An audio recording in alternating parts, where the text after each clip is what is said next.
मैं Chandrabhanu Patel, acting head teacher, government upper private school Pasari, cluster Baradoli, district Mahasamund शासन की योजना के तहत बैकलेस डे पर हम प्रत्येक शनिवार को हमारे स्कूल के बच्चों को व्यवसायिक शिक्षा के बारे में बताते हैं। तो आज हम व्यवसायिक शिक्षा के लिए हम संध्या मेडिकल पास में आए हुए हैं। हमारे ये संचालक हैं, अपना परिचय पहले बताएंगे। सभी बच्चों को मेरा नमस्कार। मेरा नाम संजय पटेल है। मैं ग्राम पाटसुंदरी से हूँ। मैं ग्राम पाटसुंदरी में मेरा मेडिकल स्टोर लगभग 5 सालों से संचालित है।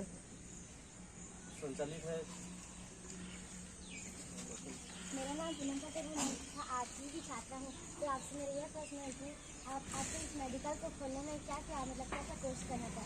आप सभी बच्चों को जिसको भी मेडिकल शॉप ओपन करना है, सबसे पहले आपको अपनी स्कूली पढ़ाई पूरी करनी होगी, जिसमें 11वीं और 12वीं कक्षा है, जिसमें बायोलॉजी सब्जेक्ट से आपको कक्षा को उत्तीर्ण करना पड़ेगा। उसके बाद आप लोगों को छत्तीसगढ़ व्यापम द्वारा आयोजित PPST का एग्ज़ाम जो होता है उसको पास करना पड़ेगा। इसमें आप सभी बच्चों को काउंसलिंग में एग्ज़ाम के बाद काउंसलिंग में भाग लेना होगा। काउंसलिंग के पश्चात आप सभी को अपने नंबर के आधार पे आप सभी बच्चों को अलग अलग कॉलेजों में प्रवेश की प्रक्रिया पूरी करनी पड़ेगी, जिसमें आपको कॉलेज में 2 ऑप्शन रहता है, जिसमें D फार्मेसी और B फार्मेसी दोनों सब्जेक्ट रहता है, जिसमें आप अपने इच्छा के अनुसार कोई भी एक सब्जेक्ट चॉइस करके अपनी कॉलेज की परीक्षा पूरी कर सकते हैं। तत्पश्चात आपको अपनी मार्कशीट को रजिस्ट्रेशन करवाना होता है। रजिस्ट्रेशन के पश्चात आपको अपने नज़दीकी जो ड्रग ऑफिस होता है, जो अपने डिस्ट्रिक्ट में होता है, वहाँ पे अपने ड्रग इंस्पेक्टर द्वारा जो भी रिक्वायरमेंट रहती है एक मेडिकल शॉप ओपन करने के लिए, उस रिक्वायरमेंट को पूरी करनी होती है। तत्पश्चात आप एक अच्छे मेडिकल दुकान की स्थापना कर सकते हैं। मेरा नाम मेरा आपसे यह प्रश्न है कि आप अपना दुकान खोलने में कितना खर्चा है? नॉर्मली एक छोटा सा मेडिकल शॉप खोलने के लिए आप सभी बच्चों को शुरुआत में लगभग 2 से 3 लाख रुपये लागत पड़ती है। मेरा नाम मेरा आपसे यह प्रश्न है कि आपको मेडिकल खोलने के लिए कौन-कौन सी कठिनाइयों का सामना करना है? मेडिकल खोलने के लिए सबसे पहले तो आपको स्कूल की पढ़ाई ही पूरी करनी होती है। तत्पश्चात आपको कॉलेज से पास आउट होना होता है। उसके सिवाय और कुछ कठिनाई नहीं होती।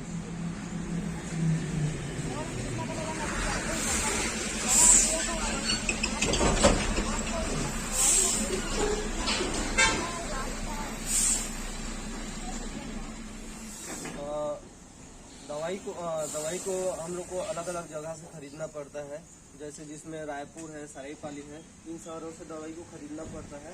तत्पश्चात उसको बेचने में हम लोग को दवाई के हिसाब से अलग अलग जो कंपनियां होती हैं वो लोग अपने दवाई का मूल्य तय करते हैं। उनके मूल्य तय के आधार पर हम लोग को लगभग 10 से 20% का बेनिफिट रहता है।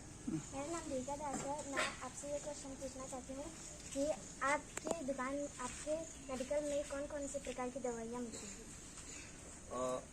हमारे मेडिकल शॉप में जो लगभग सभी प्रकार की दवाई अवेलेबल रहती है, जिसमें कि आयुर्वेदिक दवाई होती है, एलोपैथिक दवाई होती है, कॉस्मेटिक प्रोडक्ट्स होते हैं, बेबी केयर प्रोडक्ट्स होते हैं। ये सभी प्रोडक्ट्स हम मेडिकल स्टोर में अवेलेबल रहते हैं। मेरा नाम चंद्रिका है। मैं कक्षा 8 में पढ़ती हूँ। मेरा आपसे यह प्रश्न है, आपको मेडिकल खोलने में मेरे को लगभग मेडिकल खोले हुए 5 से 6 वर्ष हो गए। हाँ, बहुत बढ़िया। सब जान लीजिए क्या करना पड़ता है। पहले 12वीं लेना पड़ता है। 12वीं बाद एग्जाम होता है। एग्जाम में वहाँ क्वालिफाइड करना होता है। उसके बाद या डिप्लोमा और डिग्री होता है। डिप्लोमा 2 साल का कोर्स है और डिग्री 4 साल का कोर्स है। उसके बाद क्लियर करने के पश्चात फिर काउंसलिंग में फिर उसको रजिस्ट्रेशन लगता है। उसके बाद मेडिकल खोलना पड़ता है। समझ गए ना? ठीक है।